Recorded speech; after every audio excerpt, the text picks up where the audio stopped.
Bernard Werber, l'ultime secret, 9e partie. Dans l'immense salle de réception du ciel, les invités dansent sur une valse de Strauss. Les robes, soie et mousseline, virevoltent, tandis que les hommes tournoient dans leur smoking amidonné. Les gens rient et sourient, il n'y a pas de stress. Douce nonchalance de l'épicurisme. Et si l'aboutissement de l'activité sociale était cela ?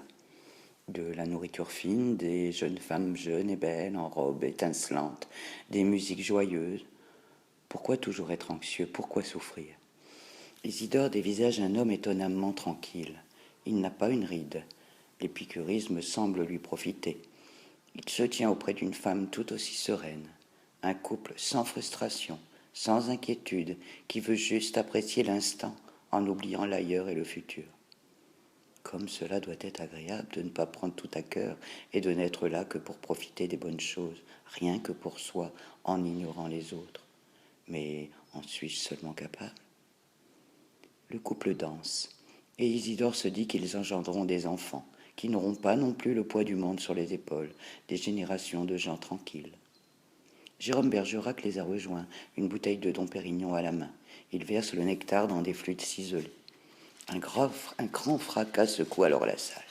La porte d'entrée est défoncée. Une vingtaine de gens habillés de cuir noir, casques de moto noir sur la tête, nantis de boucliers noirs et de manches de pioche, déboulent soudain. « C'est quoi, une attraction ?» demande Isidore. Jérôme Bergerac fronce le sourcil. « Non, ce sont les gardiens de la vertu. » À la clinique. Grâce à Internet et à sa nouvelle interface rapide, Jean-Louis Martin put voir ce que devenaient sa femme et ses enfants. Il lui suffit de se brancher sur les caméras de vidéosurveillance de l'école et du bureau de sa femme.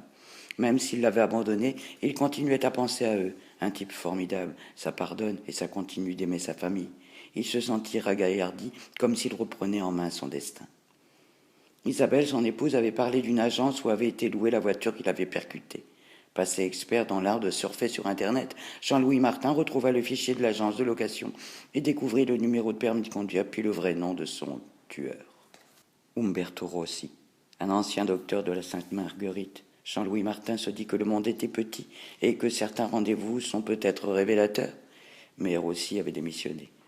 Il rechercha son adresse et s'aperçut qu'il n'avait plus de domicile. Finalement, il le retrouva sur un fichier de police recensant les 100 domiciles fixes. Après avoir quitté l'hôpital, Umberto Rossi avait progressivement sombré.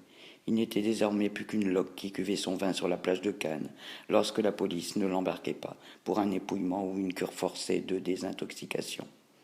La fiche de police signalait qu'il rangeait ses affaires sous le 3e banc de la Croisette. Grâce à une caméra de ville, et la ville de Cannes en était bien garnie, il put l'attendre et le voir. L'ex-neurochirurgien barbu et pouilleux titubait, une bouteille de mauvais rosé à la main. Jean-Louis Martin observait ce clochard. C'était donc à cause de ce misérable qu'il avait perdu l'usage de son corps. Une terrible envie de le détruire l'envahit. Grâce à la puissance de son esprit, dont les yeux étaient des milliers de webcams de par le monde, et les mains, tous les bras de disques durs, eux-mêmes branchés sur des robots, il savait qu'il en était désormais capable. Il pouvait le broyer dans une porte automatique. Il pouvait rédiger un fichier de police qui le ferait passer pour le plus dangereux des pervers. Son bourreau était à sa portée. Mais une idée traversa alors Martin. Je possède un esprit surdimensionné. Il me faut une morale surdimensionnée. Il eut une longue discussion avec Fincher. De ce dialogue, il ressortit qu'il serait peut-être judicieux d'enrichir l'esprit de Martin d'un programme d'intelligence artificielle qui lui permettrait non seulement de réfléchir plus vite et plus loin dans le temps, mais l'aiderait aussi à élaborer une nouvelle morale pour l'homme du futur. Le malade d'Ulysse récupéra le programme d'intelligence artificielle utilisé par les aiguilleurs du ciel pour éviter que les avions ne croisent leur trajectoire. C'était le programme le plus perfectionné et le plus sûr. Ensuite, ensemble, Fincher et Martin programmèrent l'ordinateur pour le doter d'un système expert comprenant les valeurs humaines. Ils commencèrent par introduire dans la zone racine les 10 commandements de l'Ancien Testament. Tu ne tueras point, tu ne voleras point, tu ne convoiteras point, etc. C'est étrange, remarqua Samuel Fincher. Ce ne sont pas des impératifs, ce sont des futurs. Comme si l'Ancien Testament annonçait une prophétie. Un jour, quand tu seras plus éveillé, tu comprendras, et tu n'auras plus envie de tuer, de voler ou de convoiter.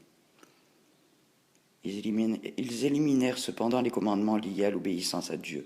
Pour l'instant, la notion de Dieu était la limite d'incompétence des ordinateurs. Ils la remplacèrent par des valeurs d'obéissance à l'homme.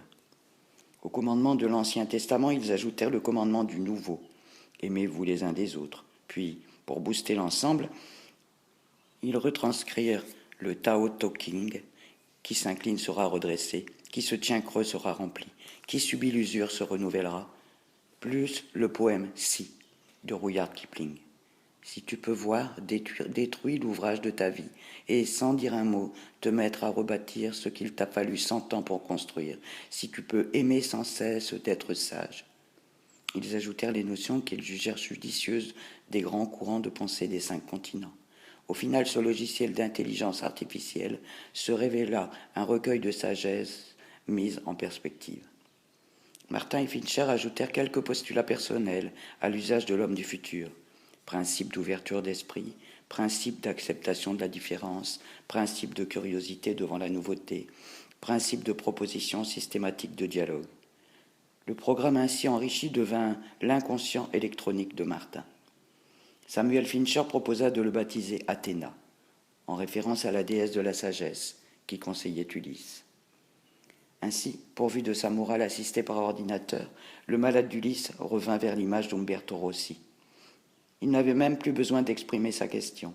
Déjà Athéna lui soufflait son conseil, doux comme une plume qui caresse son cortex. Si quelqu'un t'a fait du mal, assieds-toi au bord de la rivière et attends de voir passer son cadavre, disait Lao Tse. Jean-Louis Martin savait que la vie avait puni son agresseur, bien mieux qu'il n'aurait pu le punir lui-même. Soudain, il prit conscience que le châtiment d'Umberto Rossi était pire que la mort. Il était devenu un déchet qui se faisait honte à lui-même et pour lequel chaque seconde était une douleur. Je ne lui en veux plus. L'alcool est peut-être une affliction pire que la maladie d'Ulysse. Moi, au moins, j'ai toute ma tête. Moi, au moins, j'ai une volonté qui peut s'exprimer. Moi, au moins, je peux réfléchir et j'ai su garder ma dignité. Je suis quelqu'un de bien. Sa vision s'élargissait. Il réfléchit longtemps à cette question. Quelqu'un de bien. Athéna, aide-moi à savoir, que ferait quelqu'un de bien dans ma situation ? Elle lui répondit. Bon, je lui pardonne, arriva-t-il à penser. Mais cela n'était pas suffisant par rapport à la nouvelle image qu'il voulait avoir de lui-même. Qu'est-ce qui est mieux que quelqu'un de bien ? Une mécanique vertueuse s'était mise en route et ne pouvait plus stopper. Que ferait quelqu'un de formidable ? Il ne se contenterait pas de pardonner, il ferait plus, Aïe, c'était comme s'il avait peur d'exprimer cette pensée.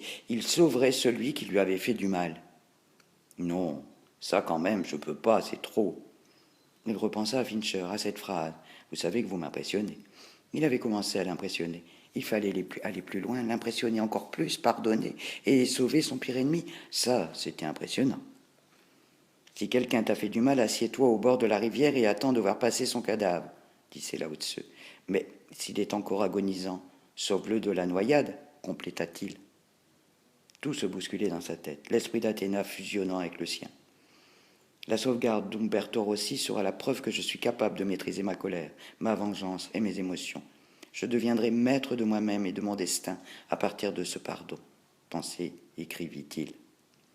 Jean-Louis Martin parla d'Umberto Rossi à Fincher. Il faudrait lui trouver un travail. C'était quand même un bon neurochirurgien. Il a cumulé les malheurs. Il a perdu sa dignité. Il a perdu sa raison. Il a peut-être même fait des méfaits sur sa conscience. Je vous en prie, faites quelque chose pour lui, Samy. Samuel Fincher n'essaya pas d'en savoir plus, mais il comprit que la demande était importante. Dès lors, libéré du poids de sa vengeance, Jean-Louis Martin, qui se considérait désormais comme un type formidable, décida de devenir un explorateur de l'esprit. Ayant vaincu sur le territoire des émotions, il voulait maintenant impressionner Fincher en le battant sur son propre terrain, la connaissance du plus beau et du plus délicat des joyaux de la nature, la pensée humaine. Au ciel. Beuglement. Un manche de pioche part et fait éclater l'arcade sourcilière d'un homme de la sécurité qui cherche à repousser les nouveaux arrivants. Poings fermés, hurlements, jurons, éruptations. D'autres gardiens du ciel s'interposent et tentent d'arrêter les envahisseurs. Les gardiens de la vertu. Jérôme Bergerac ne semble pas inquiet. Il se beurre un toast qu'il garnit d'une belle tranche de saumon fumé. Ce sont des jeunes étudiants de bonne famille inscrits à la faculté de droit de Nice, pour la plupart, n'est-ce pas ? Le milliardaire continue à leur verser du champagne. Ils nous détestent car nous faisons tout ce qu'ils n'osent pas faire. Leur chef se fait appeler Deus Irae, la colère de Dieu. C'est un mystique. Il se rend régulièrement à Tolède en Espagne pour s'autoflageller lors des processions religieuses de pénitents noirs. Et oui, ça existe encore, mais ça n'est pas le pire. Nous allons sûrement avoir droit à son petit discours moralisateur. En effet, un grand escogriffe monte sur une table, renverse ce qui se trouve sur la nappe et hèle un instant ses troupes. « Va des rétros, Satanas !» lance-t-il en levant son poing en direction de Micha. Le dit Micha est blotti dans un coin, entouré d'un bon nombre d'employés de la sécurité. « Je suis le chien de berger surgi pour vous mordre les mollets, car vous vous êtes égarés. Mouton, retournez à la bergerie !» proclame Deus Irae. Ici, vous êtes en perdition. Le plaisir ne peut être le but de la vie. Le seul but de la vie est la vertu. Nous sommes les gardiens de la vertu. Tais-toi, fiche le camp. Chacun fait ce qui lui plaît, rétorque un convive. Je suis venu vous avertir avant que vous ne soyez encore plus en danger. Vous devriez me remercier. Je préférerais certes ne pas être ici, mais c'est mon devoir. Il paraît que 6% de la population ne parvient pas à bien synthétiser les neuromédiateurs du plaisir. La faute en incomberait à un déficit en dopamine et en noradrénaline, soupire Isidore. Le tribun vertueux articule posément, tel un professeur instruisant des élèves chamailleurs. Le sida est le premier avertissement pour ceux qui se livrent au péché de luxure. Il bouscule un couple enlacé. La vache folle est le second avertissement pour ceux qui se livrent au péché de gourmandise. Il expédie dans les airs un plat en sauce. Bientôt d'autres suivront. Craignez la colère de Dieu. Quelques épicuriens semblent en effet sensibilisés par ce discours. Ça n'a pas l'air de vous inquiéter, vous, remarque Lucrèce s'adressant au milliardaire. C'est normal. Dès qu'on exerce une action dans un sens, il se produit une réaction en sens inverse. Même le plaisir est une notion discutable. L'Église s'est bâtie sur la culpabilité et l'évocation de la douleur des martyrs. Elle a pu construire ses cathédrales grâce à l'argent des nobles qui achetaient leur place au paradis en 999, par peur du passage au nouveau millénaire. Cela a constitué une fortune colossale, l'argent de la peur de l'Apocalypse. Ce n'est pas pour que des gens comme nous osent s'amuser impunément. Regardez la société moderne, elle ne fonctionne que par interdit.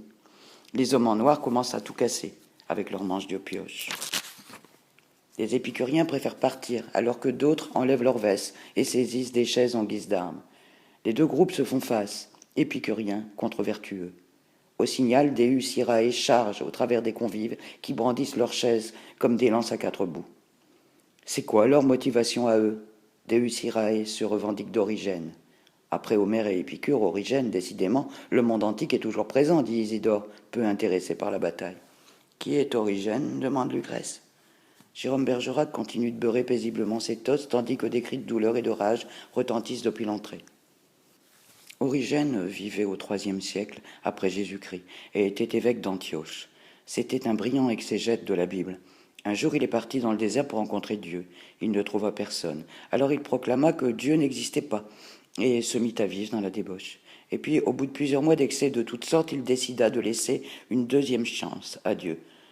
Il retourna dans le désert et affirma enfin l'avoir trouvé. Il dressa alors la liste de tout ce qui empêche l'homme de suivre la voie divine et inventa la notion de péchés capitaux. Il en dénombra 6. Plus tard, l'Église en rajoutera un 7e. C'est lui l'inventeur des 7 péchés capitaux ? Parfaitement. Enfin, pour éviter d'être soumis à la tentation, il se castre. Satisfait de son petit exposé sur cet étonnant personnage, Jérôme Bergerac fouille parmi les mignardises afin d'en extraire quelques pâtisseries chocolatées.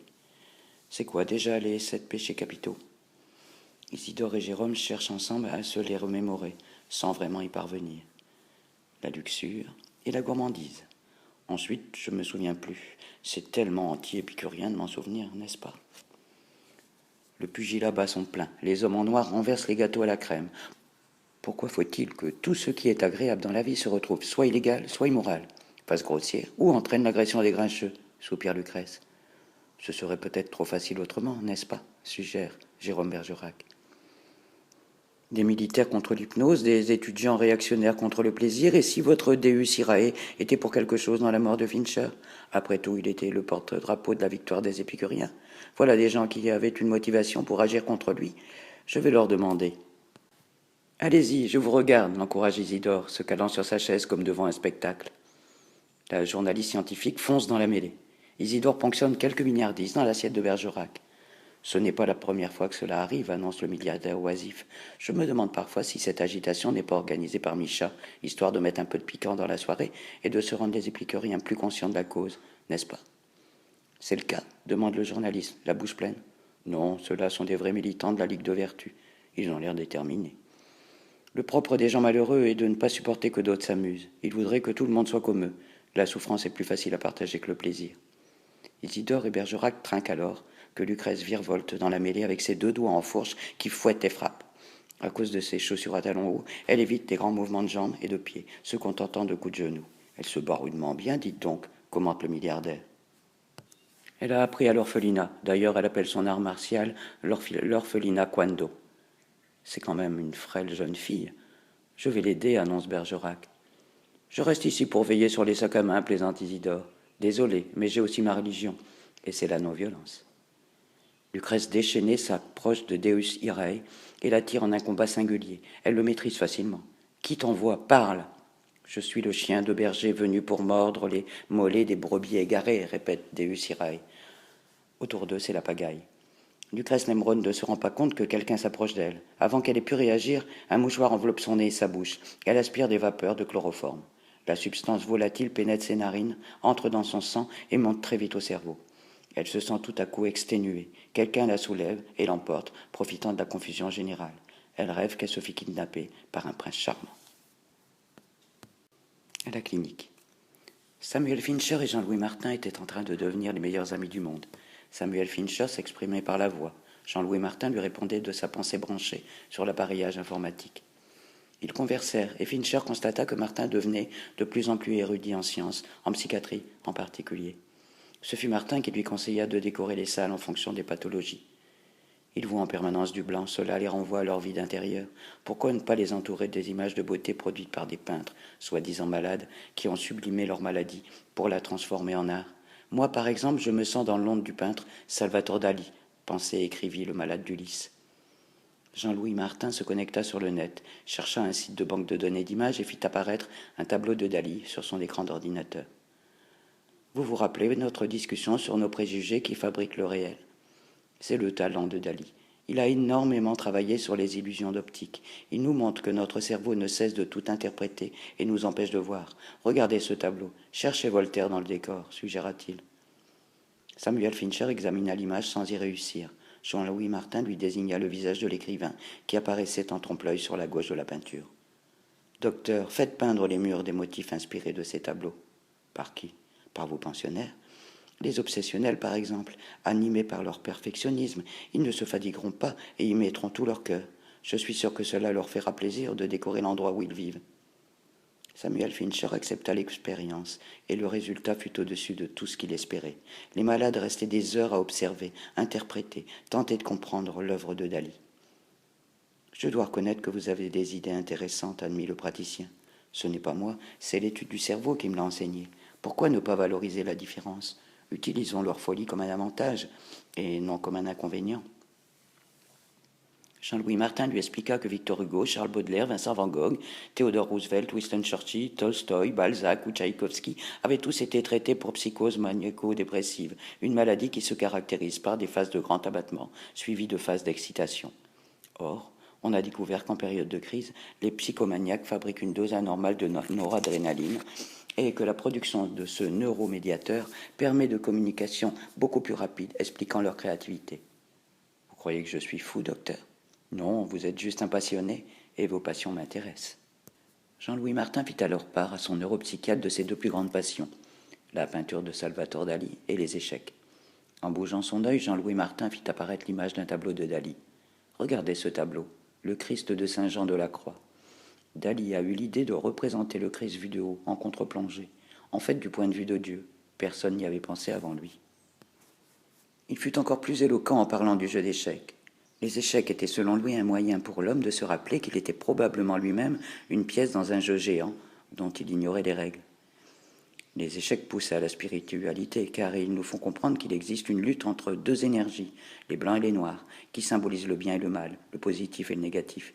Il nous faut comprendre que nous avons tous un rôle et des capacités différentes, pion, fou, dame ou cheval, mais que selon l'endroit où l'on se trouve, nous pouvons tous, même les plus simples pions, provoquer le mal final. Le docteur Fincher n'avait jamais jusque-là porté d'intérêt aux échecs, peut-être parce que personne ne l'y avait vraiment initié. Il considérait ce jeu comme une perte de temps, un dérivatif pour petits garçons aimant la guerre. La manière dont Jean-Louis Martin lui en parla le fascina. Vous devriez jouer aux échecs, c'est le jeu des dieux. Vous êtes déiste? Bien sûr, pas vous. Pour moi, Dieu est issu du rêve des hommes. Je suis moins cartésien que vous, Fincher. Au bout de la science, on retrouve l'irrationnel. Je crois que Dieu est l'hypothèse indispensable pour expliquer tout ce qui existe. Je ne le définis naturellement pas comme un vieil homme barbu géant assis sur le soleil, mais plutôt comme la dimension qui nous dépasse. Croyez-vous que des pièces d'échecs puissent créer les joueurs qui les manipulent? Qui sait? Je crois que Dieu est en chacun de nous, dans nos têtes. C'est le trésor caché. Vous savez ce que j'aimerais, docteur? C'est trouver l'endroit précis où nous avons placé Dieu dans notre cerveau. Peut-être même découvrir la formule chimique du Dieu rêvé qui siège dans nos esprits. Selon moi, il est ici. Il fit apparaître une carte du cerveau en fichier image chargé sur Internet. Laissez-moi deviner, vous allez l'installer dans le cortex, la zone qui fait la spécificité de l'homme? Non, pas du tout. Avec son esprit, il promena la flèche dans la carte du cerveau. Je le mets là, au centre, pile entre nos deux hémisphères. Dieu est forcément au centre de tout. Il est le lien entre nos deux cerveaux. Le cerveau du rêve et le cerveau de la logique. Le cerveau de la poésie et le cerveau du calcul. Le cerveau de la folie et le cerveau de la raison. Le cerveau féminin et le cerveau masculin. Dieu réuni. C'est le diable qui divise. D'ailleurs, le mot diable vient du grec diabolos, qui désunit, divise. Je le mets donc ici, sous le système limbique, dans le corps calleux. Samuel Fincher s'assit plus près de son malade. Qu'est-ce qu'il y a, docteur? Rien, ou plutôt si, c'est incroyable. J'ai l'impression qu'en dehors de la pratique neurologique pure, vous en savez presque autant que moi. Parce que cela m'intéresse, docteur, c'est tout. Je me sens motivé. Nous sommes des explorateurs du dernier continent inconnu. C'est vous-même qui avez prononcé cette formule. Salvatore Dali et les échecs me semblent des petits portails pour pénétrer les mystères du cerveau. Mais il y en a d'autres. Vous-même devez disposer de vos propres portails. Samuel Fincher lui parla alors de sa passion pour les auteurs de la Grèce antique, Socrate, Platon, Épicure, Sophocle, Aristophane, Euripide, Thalès. Les Grecs avaient compris le pouvoir de la légende. Chaque dieu, chaque héros est un vecteur pour nous faire appréhender un sentiment, une émotion, une folie. L'Olympe est notre propre esprit, et ces dieux sont autant de facettes particulières de l'humain à visiter. De toutes les légendes, l'Odyssée d'Homère me semble la plus évocatrice. Elle a été écrite au 8e siècle avant Jésus-Christ. Le mot Odyssée traduit en fait le mot Ulysse en grec. Contrairement à Hercule réputé pour sa force, Ulysse brille par son intelligence. Ulysse, racontez-moi à nouveau son voyage, écrivit Jean-Louis Martin. Alors Fincher narra comme Ulysse eut l'idée de construire et d'offrir un cheval de bois géant pour pénétrer avec ses hommes dans la cité troyenne et y massacrer dans la nuit tous ses habitants. Vous voyez, Samy, un cheval de bois, comme dans le jeu d'échecs. Je veux bien reconnaître que c'est là en effet une illustration de votre théorie sur les joueurs d'échecs divins qui manipulent les hommes. Poséidon, dieu des mers, et Athéna, déesse de la sagesse, se livrent une guerre en utilisant des mortels. Nous sommes dans une dimension, mais il doit y en avoir d'autres, au-dessus et au-dessous, peut-être aussi en dedans.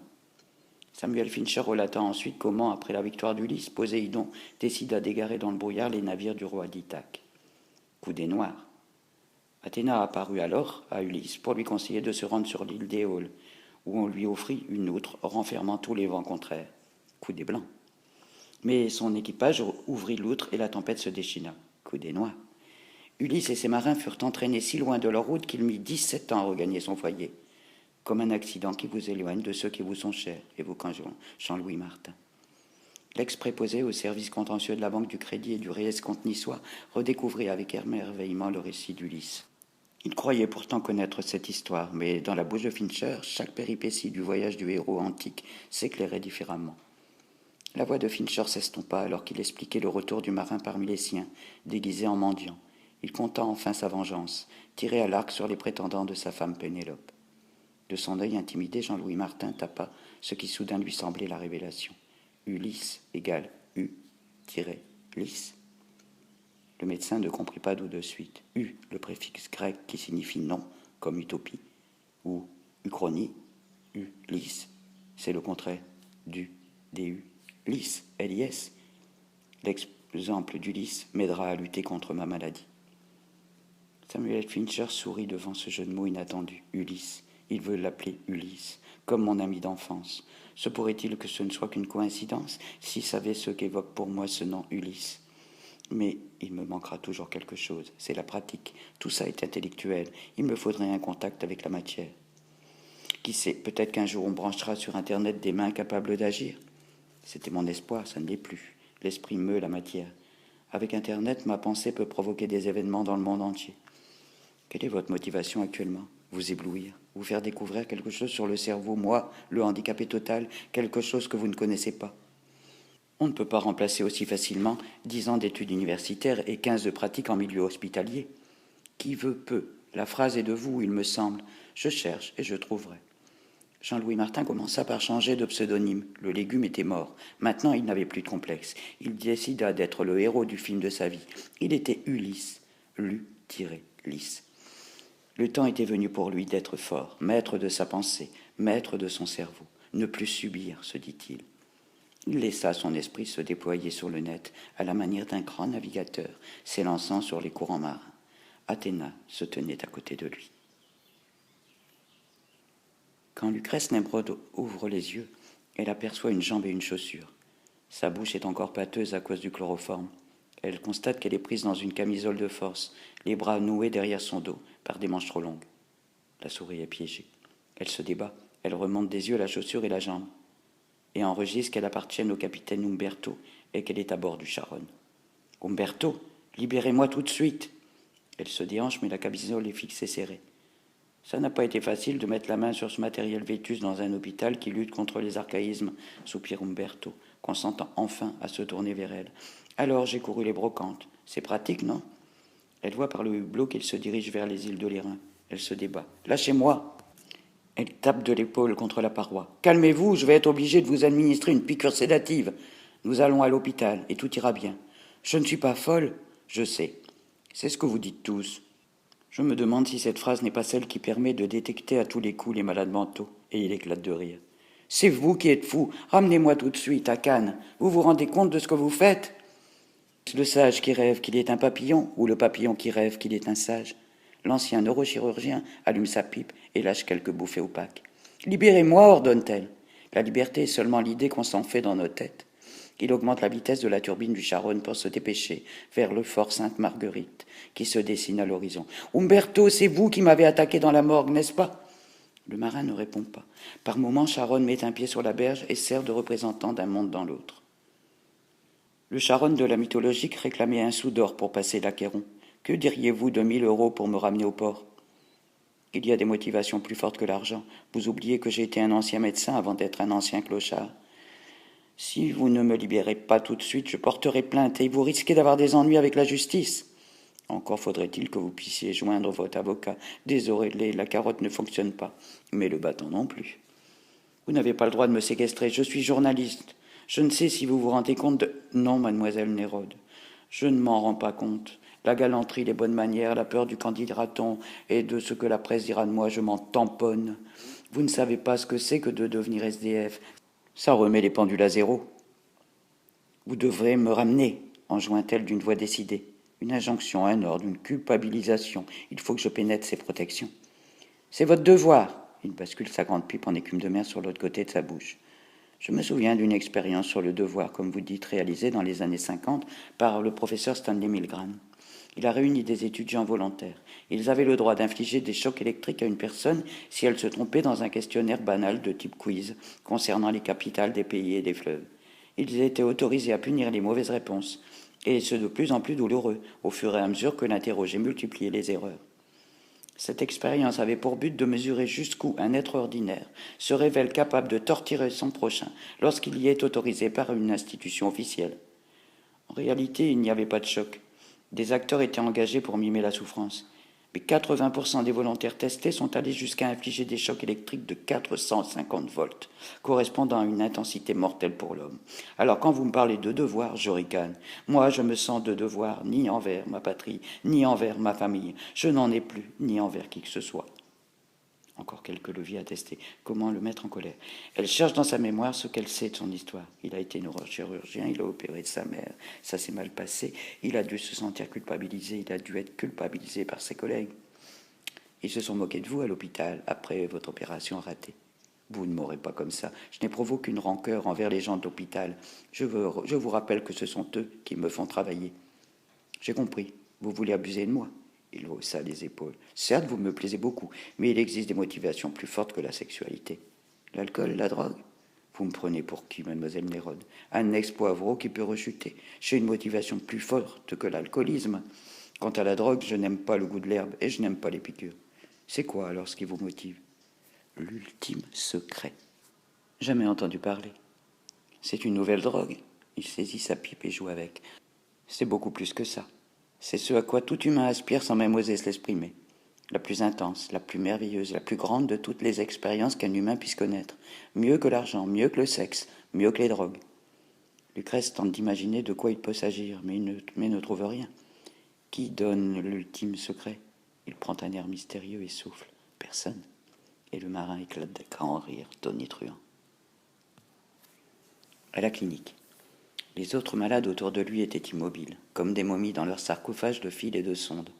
Leur regard était perdu dans le vague, mais Jean-Louis savait qu'il le jalousait, car le docteur Fincher venait le voir régulièrement et qu'il possédait un ordinateur, Internet, le pouvoir de s'exprimer.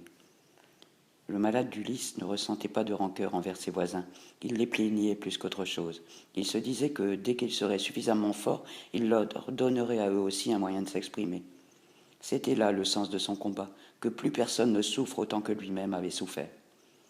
Il alluma avec son esprit l'écran d'ordinateur, et tel Superman changeant de costume dans une cabine téléphonique, le lys se transforma en nu-lys, navigateur sur Internet. Son esprit furetait, galopait, s'arrêtait, discutait, observait l'immense toile mondiale tissée par les millions d'internautes. Chose extraordinaire, plus il s'ouvrait au monde, plus il s'oubliait. Par moments, quand sa pensée était trop occupée à explorer la masse de savoir accumulée par tous les humains, il en arrivait même à oublier sa maladie. Il n'était que pure pensée. Athéna, logiciel informatique et bienfaitrice minérale, le renvoyait d'article en article, de site en site. Elle se montrait une parfaite aide à penser. Une ombre sur l'écran, un visage face à son visage. Samuel Fincher se penchait sur lui. Devant ses yeux s'étalait une thèse de doctorat sur des recherches de pointe en neurologie. Les greffes de cellules souches issues de fœtus surnuméraires. Athéna y avait déjà souligné quelques passages qu'elle considérait comme déterminants. Bravo! Ce n'est pas que moi, c'est aussi Athéna. Athéna est un logiciel, mais ce n'est qu'un logiciel. Les ordinateurs évoluent vite, ils sont désormais des bébés impatients. Jolie formule. Non, c'est la vérité. Ils veulent accéder au niveau au-dessus. C'est ce qui les motive. Ils veulent marcher, ils veulent parler, ils veulent grandir. J'utilise Athéna. Mais Athéna m'utilise aussi. C'est une déesse enfant. Elle veut, grâce à moi, s'émanciper, je le sens. C'est pourquoi elle est si motivée pour m'aider. Jean-Louis Martin fouilla longtemps tous les sites s'intéressant au cerveau et aux dernières découvertes dans le domaine du système nerveux. Mais il s'aperçut vite qu'en dehors des nouveaux systèmes d'imagerie, spectrographie infrarouge, tomodensitométrie par ordinateur, imagerie par résonance magnétique nucléaire, tomographie par caméra à positron, la neurologie progressait lentement. Les greffes de neurones de fœtus apportaient beaucoup d'espoir, mais elles ne donneraient des résultats au mieux que dans 5 ans. On découvrait chaque jour de nouvelles hormones, sans application pratique. En fait, c'était peut-être l'informatique qui apportait le plus de connaissances sur les mécanismes du cerveau humain. Martin s'aperçut que chaque fois qu'on découvrait une machine, on analysait le cerveau sur ce modèle. Lorsque l'homme découvrit l'horloge, il compara le cerveau à une horloge. Lorsqu'il découvrit le moteur à vapeur, il compara le cerveau à un moteur. Quand il découvrit les premières machines à calculer, il analysa le cerveau à la manière d'une calculatrice. Quand il découvrit l'holographie, il compara la mémoire à une image holographique. Puis vinrent les ordinateurs. À chaque génération de puces plus perfectionnées correspondaient des programmes plus intelligents, capables d'exploiter cette puissance de calcul. Athéna se tut durant cette prise de conscience, mais il savait qu'elle partageait son point de vue. Pour elle, il n'y avait pas de doute. L'ordinateur est l'avenir du cerveau humain.